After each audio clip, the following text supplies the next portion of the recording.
আলাইকুম এভরিওয়ান, কি অবস্থা সবার? পেঁয়াজ রসুন তেলে দিচ্ছি। আজকে সকালটা শুরু করছি। পেঁয়াজ রসুন তেলে দিচ্ছি, তার কারণ হচ্ছে এখানে গত রাতে স্লো কুকে কিছুটা মাংস বসিয়েছিলাম। আপনারা তো জানেনই আমি ইন্ডাকশনে রান্না করি, কিন্তু ইন্ডাকশন কারেন্ট চলে যাওয়াতে সেই রান্নাটা আর হয়নি, যার জন্য সকালে উঠে আবার প্রেসারে দিয়েছি। এখন নেহারিটা হয়ে গেছে, আর এদিকে আমি পেঁয়াজ রসুনটা একটু বাগার দিয়ে নিব নেহারিটা, এই জন্য পেঁয়াজ রসুন তেলে দিয়েছি। এখন ঘড়িতে সময় সকাল 9টা বেজে 9 মিনিট। এই তো রুটি বানানোর কাজ চলছে। হ্যালো আমার পুটুলি বাবু।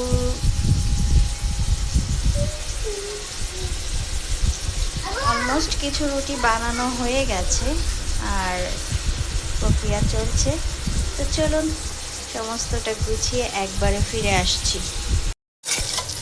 কারেন্টটা ইদানিং খুব বেশি বিরক্ত করছে, এত বেশি জ্বালাচ্ছে। প্রত্যেক দিন 4 ঘন্টা করে কারেন্ট থাকছে না, তার মানে বুঝতে পারছেন একেবারে শিডিউল মেনটেন করছে। সকাল 8টা থেকে 9টা, দুপুর 12টা থেকে 1টা, আর 3টা থেকে 4টা, আর সন্ধ্যা 7টা থেকে 8টা, 5টা থেকে 9টা। এইভাবে খুব বেশি কষ্ট যাচ্ছে বাচ্চাদেরকে নিয়ে। নেহারি বাগার দেওয়া হয়ে গেল, যদিও আজ আমার বেশ দেরি হয়ে গেছে নাস্তা বানাতে এই কারেন্টের চক্করে। যাই হোক, আপনারা কারা কারা নিহারি বাগার দিয়ে খান আর কারা কারা নিহারি শুধু ডাইরেক্ট রান্না করে খান, এটা অবশ্যই আমাকে কমেন্ট করে জানাবেন। এদিকে নিহারিটা একটু লবণ চেক করে দেখলাম, লবণ একটু কমই মনে হচ্ছে, যার জন্য একটু লবণ দিয়ে দিচ্ছি। নিহারির লুকসটা কেমন এসেছে অবশ্যই কমেন্ট করবেন, ঠিক আছে? আমরা একটু ঝোল ঝোল নিহারি খেতেই পছন্দ করি, অনেকে আবার একটু ভুনা টাইপ নিহারি পছন্দ করেন। কারা ভুনা কারা ঝোল সেটাও কিন্তু আমাকে অবশ্যই বলবেন।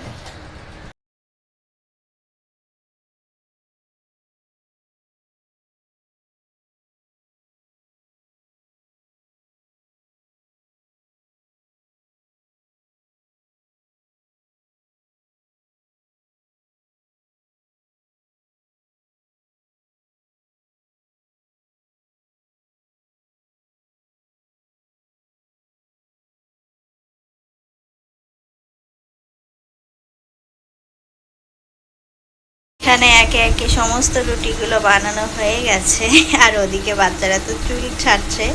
এই জিনিসটা আবার একদিক থেকে ভালো হয়েছে আমার জন্য, যে আমি নাস্তা বানাতে একটু দেরি হয়ে গেছে, তার মধ্যে আবার চুল ছাটানোওয়ালা এসেছে।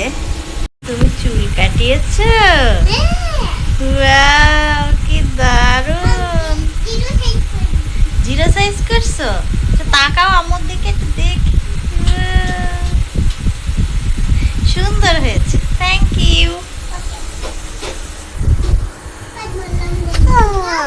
রুটি একটা পুড়ে গেল, পুতুলি বাবু। যাই হোক, তারপরেও অনেকটাই দেরি হয়ে গেছে। একটা দিক থেকে ভালো হয়েছে, এত সময় তো বাচ্চাদেরকে বারবারই দিচ্ছি এই করতে হতো, কিন্তু এখন ওরা চুল কাটানোতে ব্যস্ত যেহেতু, এই জন্য ঝটপট করে আমি এই ফাঁকে রুটিগুলো সমস্তটা ছেঁকে নিচ্ছি, যাতে করে ওরা চুলটা ছাটিয়ে গোসল করে আসলে আর কি খেতে দিতে পারি। চলুন একবারে খাবার দাবার নিয়ে তবে ফিরে আসছি। বাচ্চারা গোসল করে এসেছে, চুল ছাটিয়ে ঠিকমতো সাবান মাখেনি, ওদের বিচার আচার করতে গিয়ে আমার রুটিটা পুড়ে গেল। কি অবস্থাটাই না হলো দেখুন। যাই হোক, এই যে ওই যে একটা গান আছে না, সেই গানটা এখন মনে পড়ছে। এখন এই গান গেতে গেলে আবার আরেকটা রুটি এদিকে পুড়ে যাবে।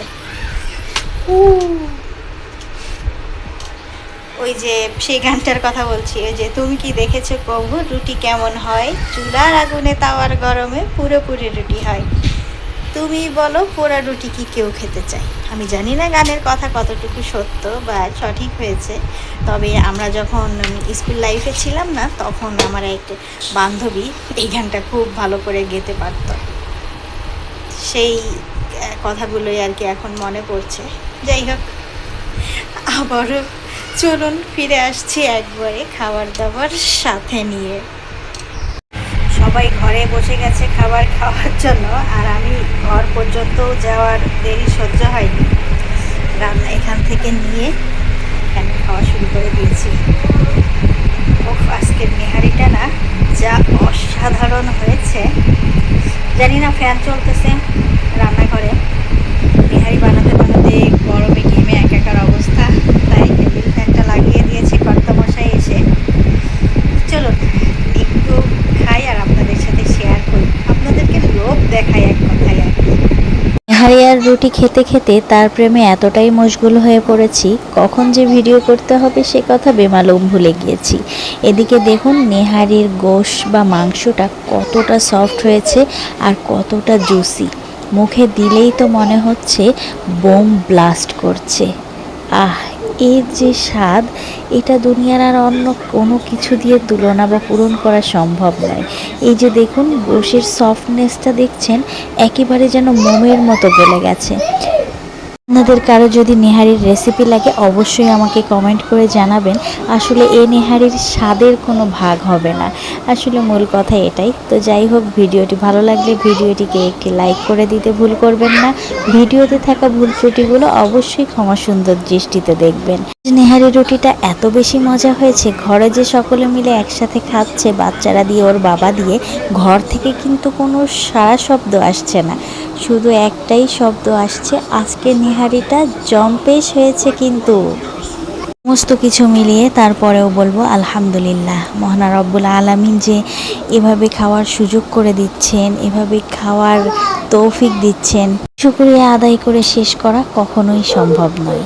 তারপরও বলবো ভিডিওটি ভালো লাগলে অবশ্যই একটি লাইক করে দিবেন, আর দেখা হচ্ছে আগামীতে নতুন ভিডিওর সাথে। সে পর্যন্ত সবাই ভালো থাকবেন, সুস্থ থাকবেন, আর অবশ্যই আমাদের জন্য দোয়া করবেন। আর এই খাওয়ার শেষে একটা জিনিস দেখে খুব মজা লাগলো, আমার বাচ্চারা দেখি আঙ্গুল এভাবে টিপে টিপে আঙ্গুলের জড়তা ছাড়ানোর চেষ্টা করছে, তো আমারও সেই ছোটবেলার কথা মনে পড়ে গেল, তো আমিও একটু ট্রাই করলাম। চলুন আজকের ভিডিও এখানেই শেষ করছি, দেখা হচ্ছে আগামীতে। আল্লাহ হাফেজ, আসসালামু আলাইকুম।